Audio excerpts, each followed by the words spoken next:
नमस्कार, आप देख रहे हैं जनसत्ता.com। देश की स्वतंत्रता के 70 साल पूरे होने पर सोमवार को प्रधानमंत्री नरेंद्र मोदी ने लाल किले से तिरंगा फहराते हुए देश को संबोधित किया। लाल किला पहुंचने से पहले प्रधानमंत्री ने राजघाट जाकर महात्मा गांधी को श्रद्धांजलि दी। लाल किले से देश को संबोधित करते हुए पीएम मोदी ने सुराज से लेकर गरीबी और युवाओं के रोजगार तक सभी विषयों पर बात की।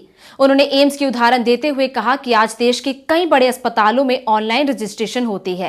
पहले इनकम टैक्स भरने का काम बेहद मुश्किल लगता था, लेकिन आज यह सुविधा भी ऑनलाइन उपलब्ध है। प्रधानमंत्री ने अपने भाषण में लोगों से बिजली बचाने की अपील की और अधिक से अधिक एलईडी बल्ब इस्तेमाल करने को कहा। उन्होंने कहा कि कनेक्टिविटी के लिए सड़कें बनाने का काम भी तेजी से हो रहा है। पहले एक दिन में 70 से 75 किलोमीटर सड़क बनती थी, लेकिन अब 100 किलोमीटर सड़क एक दिन में तैयार होती है।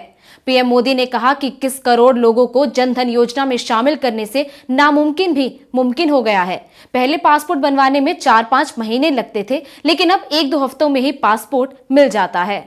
प्रधानमंत्री ने लाल किले से पिछली सरकारों पर भी निशाना साधते हुए कहा कि पहले सार्वजनिक क्षेत्र में घाटे थे, लेकिन अब चीजें बदल चुकी है। अब सभी सार्वजनिक क्षेत्र की कंपनियां मुनाफे में हैं।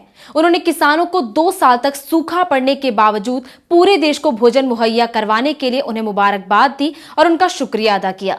उन्होंने यह भी कहा कि देश के किसानों की कमाई को 2020 तक दोगुना करना उनका सपना है। लाल किले से प्रधानमंत्री ने कहा कि वे गरीब की थाली महंगी नहीं होने देंगे। पीएम मोदी ने बेटी बचाओ बेटी पढ़ाओ को और अधिक सफल बनाने के लिए लोगों से उनका समर्थन मांगा। अपने भाषण में उन्होंने माओवाद और आतंकवाद की चर्चा की और साथ ही पड़ोसी मुल्क चीन और पाकिस्तान को सधे हुए शब्दों में आतंकवाद छोड़ने की नसीहत दी। पीएम मोदी ने कहा कि पेशावर में जब आतंकियों ने निर्दोष बच्चों को मौत के घाट उतारा था, तब भारत की आंखों में आंसू थे। उन्होंने कहा कि भारत आतंकवाद और माओवाद या किसी तरह की हिंसा को बर्दाश्त नहीं करेगा।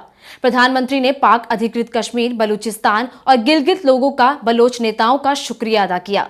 इसके अलावा उन्होंने रेलवे, जीएसटी, सरकारी योजनाओं, देश की अर्थव्यवस्था और युवाओं को रोजगार मुहैया करवाने की भी बात कही। देश और दुनिया की और अधिक खबरों के लिए देखते रहिए जनसत्ता.com।